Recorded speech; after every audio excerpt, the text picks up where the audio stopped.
আসসালামু আলাইকুম রহমতুল্লাহি ওবরকাতুহ। সম্মানিত দর্শক, বিএনপির যে দুর্ভাগ্য, এটি সম্ভবত নিয়তির খপ্পরে পড়েছে।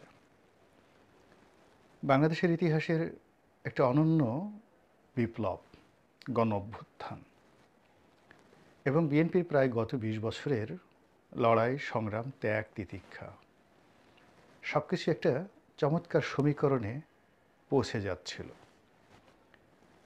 কিন্তু নিয়তি এখানে এমন খেলা খেলছে, যার কারণে অতীতের যে -2 ফর্মুলা, এটি নিয়ে আবার আলোচনা হচ্ছে এবং প্রায় সবাই যারা রাজনৈতিক বিশ্লেষক এবং রাজনীতির সঙ্গে যারা সম্পৃক্ত, বিএনপি যারা শীর্ষ নেতা, তারাও বুঝে গিয়েছেন যে আগস্ট জুলাই বিপ্লবের পর যত দ্রুত এবং যত সহজে বিএনপি ক্ষমতায় যাওয়ার স্বপ্ন দেখেছিল, সেই স্বপ্নটি ক্রমশ দুঃস্বপ্নে পরিণত হচ্ছে। কীভাবে দুঃস্বপ্নে পরিণত হচ্ছে?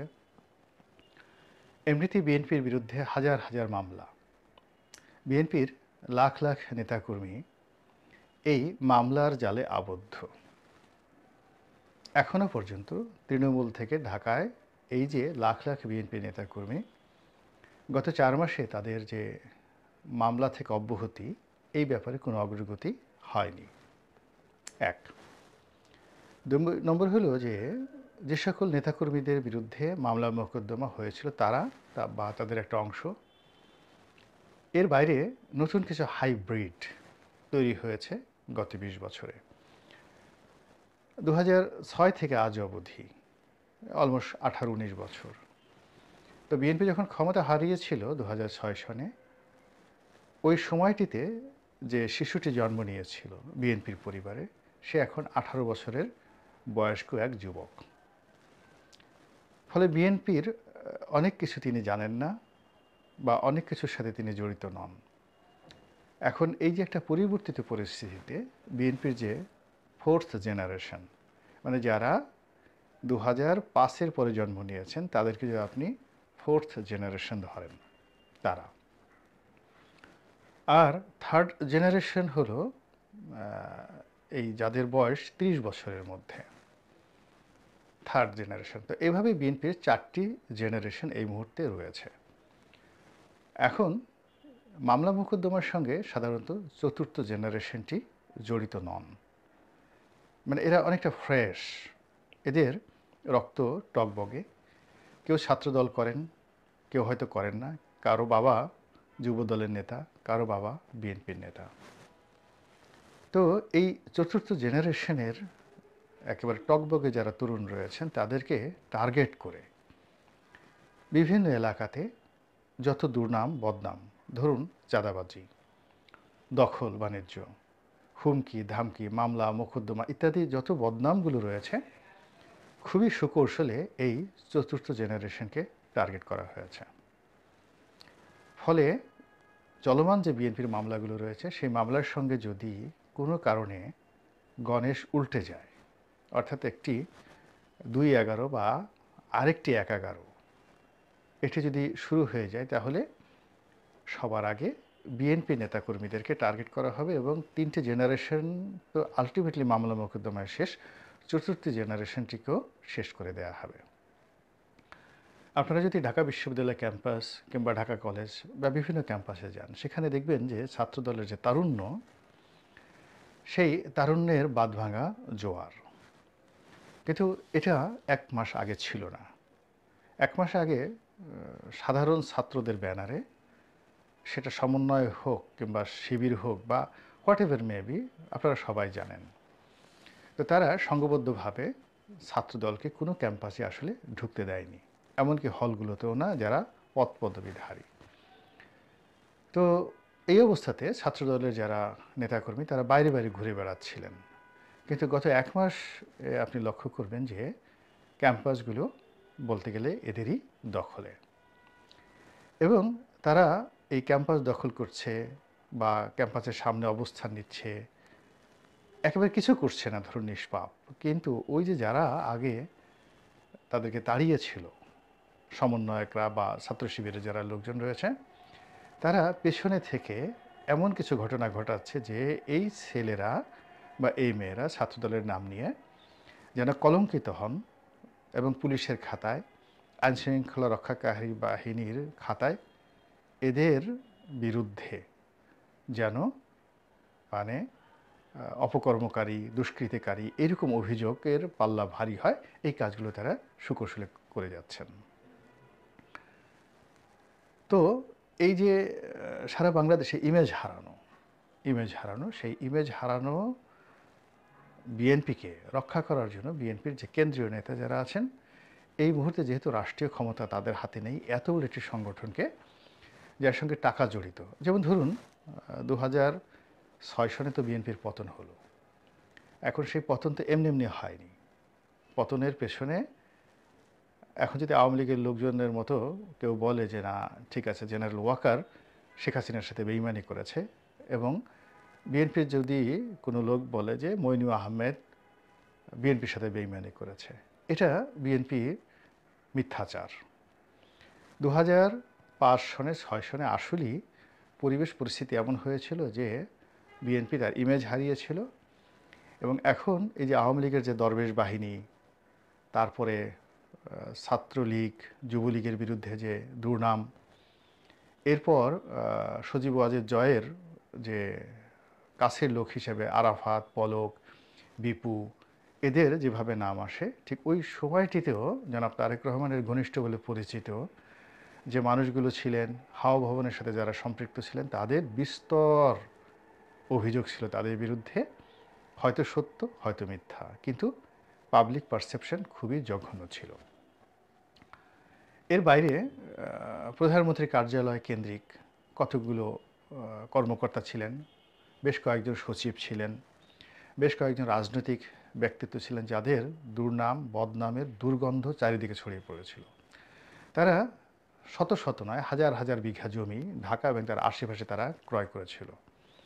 দেশে বিদেশে তাদের অনেক টাকা পয়সা আছে। যে সমস্ত লোক রাস্তায় অনেকটা ভিক্ষুকের পর্যায়ে ছিল, তারা রেঞ্জ রোভার, ফেরারি এ সকল গাড়ি ঢাকা শহরে চালাতো, এবং গুলশান বনানী বাড়িধারাতে তাদের একাধিক সেই শত কোটি টাকা দামের, এখন সেগুলোর বাড়ির দাম হবে 1000 কোটি টাকা, কিন্তু ওই সময়টাতে শত কোটি টাকার তাদের সেই বাড়িতে তারা বসবাস করতো। অথচ বিএনপি ক্ষমতা আসার আগে বা আজ থেকে 20 বছর আগে তারা জাস্ট পথের ফকির ছিলেন। তো এই যে কর্মকাণ্ডগুলো তারা করেছে, এই কর্মকাণ্ডর দায়গুলো আসলে বিএনপির উপর পড়েছিল। কিন্তু এই গত 4 মাসে সেই মৌমাছির মতো কোথা থেকে যেন সেই সব লোকগুলো যাদের বিরুদ্ধে অভিযোগ, যাদের নাম শুনলে মানুষের রাগ আসে, যাদের চেহারা দেখলে মানুষের বিরক্তি চলে আসে, এবং বারবার শুধু তাদেরকে দেখলেই সেই বিএনপির খাম্বা, হাওয়া ভবন এবং বিএনপির ওই জমানার কথা, 1/11-এর পূর্ববর্তী সময়ের কথা মনে আসে। সেই লোকগুলো এখন এতটা সামনে এগোচ্ছে এবং এতটা তারা দাপট দেখাচ্ছে যে বিএনপির যারা ত্যাগী নেতা, এই বাংলাদেশে থেকে যারা জেল খেটেছেন, জুলুমের শিকার হয়েছেন, এরকম শত শত যুব দলের, ছাত্র দলের, তারপরে মূল আওয়ামী লীগের, মহিলা আওয়ামী লীগের, তো এই সুবিধাভোগীদের দাপটে এখন তাদের কাউকে দেখা যাচ্ছে না, এবং এই সুবিধাভোগীদেরকে সামনে আনা হয়েছে এবং তাদেরকে কিছু কাজ করতে দেয়া হয়েছে, এবং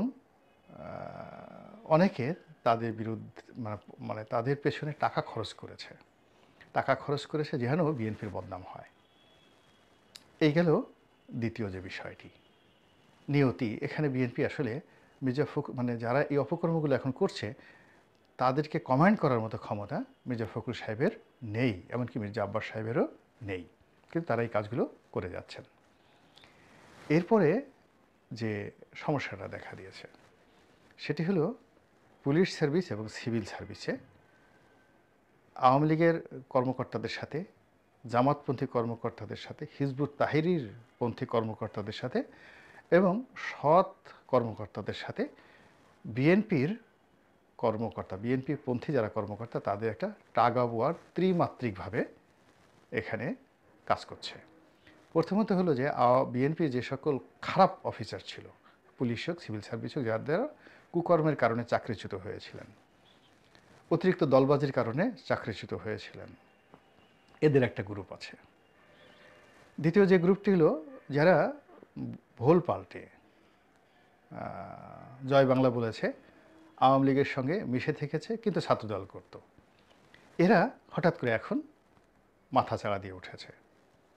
3 নম্বর হলো যে মনে মনে ছাত্রদলের সঙ্গে সম্পৃক্ত ছিল, বিএনপি পরিবারের সদস্য কিন্তু অনেস্ট অফিসার, মনে মনে একেবারে তারা সবসময় সৎ চিন্তা ভাবনা করেন। তো এই বিএনপির 3 শ্রেণীর কর্মকর্তা, তো 3 শ্রেণীর কর্মকর্তা নিজেরা মারামারি করছেন, কে আগে যাবে, কে কোন পদ পাবে, এটা নিয়ে একটা গ্রুপ। আর এই 3টি গ্রুপ সম্মিলিতভাবে পারছে না, আলাদা আলাদাভাবে আওয়ামী লীগের সাথে, জামাতপন্থীদের সাথে, অন্যান্য মতাবলম্বীদের সাথে ফাইট করতে গিয়ে প্রশাসনের সর্বস্তরে রীতিমতো একটা অস্থিরতা তৈরি করে ফেলেছেন, এবং এটি বড় দল হিসেবে বিএনপিকে সবচেয়ে বেশি বিপদে ফেলেছে। এরপর জনাব তারেক রহমান তো সে অনেক দিন ধরে দেশের বাইরে, 16-17 বছর তো হবেই। দেশের বাইরে থাকলে আসলে দেশ সম্পর্কে জানা যায় না। তিনি এই বাংলাদেশে বসে যেভাবে ধরুন আমার সঙ্গে যদি তার কথা হতো, আসিফ নজরুলের সাথে তার ওয়ান টু ওয়ান কথা হতো, এক টেবিলে বসে খাওয়া দাওয়া করতেন, আর আমার সঙ্গে তিনি টেলিফোনে কথা বলেন, স্কাইপে কথা বলেন, এই দুটোর মধ্যে আকাশ পাতাল পার্থক্য, তার পক্ষে এটা বোঝা সম্ভব নয়। ফলে তিনি ওখানে থেকে দেখা গেল যে বাংলাদেশে যাদের রাজনীতিতে 2 পয়সার মূল্য নাই, দেখা গেল তিনি গল্প টল্প ছেড়ে জনাব তারেক রহমান সাহেবের কাছে বিরাট একেবারে রয়্যাল বেঙ্গল টাইগার হিসেবে পরিচয় দিয়ে একটা সিদ্ধান্ত তার পক্ষে নিয়ে নিয়েছেন, এবং এটা দলের মধ্যে ভীষণ রকম নেতিবাচক প্রতিক্রিয়া তৈরি করেছে। আবার দেখা গেল যে অনেক লোক জনাব তারেক রহমান সাহেবের সাথে যোগাযোগ করেন না, তাকে সম্মান দেখিয়ে, মর্যাদা দেখে যে his a leader, grand leader, কেন, তার অনেক কাজ আছে। তো তারেক রহমান সাহেব মনে করেন যে এই লোকটা হয়তো অহংকারী বা ইনঅ্যাক্টিভ। আবার যে লোকটি কোনো কাজ নেই, সকাল বিকাল টেলিফোন করছে, দেখা গেল সে নেতার খুব কাছাকাছি হয়ে যাচ্ছে। ফলে এখানে যে ম্যানেজমেন্ট, চেইন অফ কমান্ড বা কমিউনিকেশন, এখানে একটা বিরাট গ্যাপ তৈরি হয়ে গিয়েছে। এই গ্যাপ তৈরি হওয়ার কারণে কি হলো, তার দীর্ঘদিনের যারা বিশ্বস্ত প্লাস দলের যারা বিশ্বস্ত, তার সঙ্গে সঙ্গে নতুন হাইব্রিড কিছু লোক তৈরি হয়েছে পরিস্থিতির প্রেক্ষাপটে, যেটি দলে বিরাট বোঝা হিসেবে দেখা দিয়েছে। এরপর নতুন দল করার জন্য, কিংস পার্টি করার জন্য অতীতের মতো দেশি এবং বিদেশি বিভিন্ন গোয়েন্দা সংস্থা শত শত কোটি টাকা রাস্তার টোকাই প্রকৃতির যারা লোকজন রয়েছে, রাজনীতির টোকাই বলা হয় এদেরকে, এসব টোকাইদের পেছনে খরচ করছে। এসব টোকাইরা এই এজেন্সির টাকা নিয়ে গাড়ি কিনেছে, ভালো জামা কাপড় কিনেছে, এবং এদেরকে আপনি এখন অনেক বড় বড় মঞ্চে দেখতে পাবেন। এই লোকগুলো গত 4 মাসে বিএনপি এবং জামাত এই দুটো দলকেই প্রতারিত করেছে, মুনাফিকি করেছে। এই দুটো দলের যে রাজনৈতিক স্ট্রেংথ ছিল, সেই স্ট্রেংথটা নষ্ট করে দিয়েছে। ফলে আজ বিএনপি যেভাবে বিপদে পড়েছে, জামাতও কিন্তু বিপদে পড়েছে।